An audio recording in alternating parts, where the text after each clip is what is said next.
সেখানে আমার এই ঠোঁটে ইটের আঘাত লেগে হচ্ছে বাইরে অনেকটা খারাপ ফুলে গিয়েছে, কিন্তু ভিতরে খুবই খারাপ অবস্থা, যেটা আমি এখন দেখাতে পারছি না ঠোঁট উঠিয়ে, এখানে ব্যথা থাকার কারণে।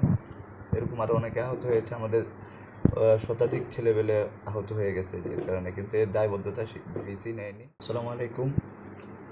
আমাদের কুয়েট ক্যাম্পাসে হচ্ছে ছাত্র দলের পক্ষ থেকে কমিটি দেওয়ার চেষ্টা করা হয়েছিল, সেখানে ভিসিরও সহায়তা ছিল, যেটার বিরোধিতা করতে গিয়ে গতকাল হচ্ছে আমাদের কুয়েটে সাধারণ শিক্ষার্থীরা মিছিল নামিয়েছিল আর কি। এখানে ছাত্রদলের কিছু আমাদের ক্যাম্পাসেরই যেসব ছাত্ররা হচ্ছে এই ফর্ম নিয়েছিল, তারা সেখানে এসে আমাদের মিছিলে মক করে অথবা ডিস্টার্ব করতে শুরু করে।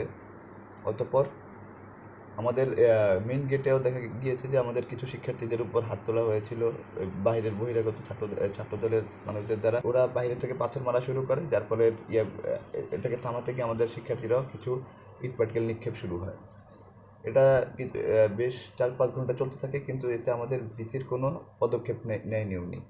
উনি পুলিশ বা প্রশাসন অথবা আর্মি কাউকেই ডাকেনি, এমনকি আর্মি আসার পরেও আমরা এমন শুনেছি যে ভিসি পারমিশন দেয়নি ক্যাম্পাসে ঢুকতে। তো সেখানে অনেকে আহত হয়েছে এবং তার পদত্যাগের দাবি জানানো হয়। আমাদের খুলনা মেডিকেলেও আমাদের এমনকি কিছু শিক্ষার্থীদেরকে ওখানে যাওয়ার পরে হেনস্থার শিকার হয়, তারা অসুস্থ হয়ে গিয়েও আহত হয়ে গিয়েও সেখানে হেনস্থার শিকার হয়।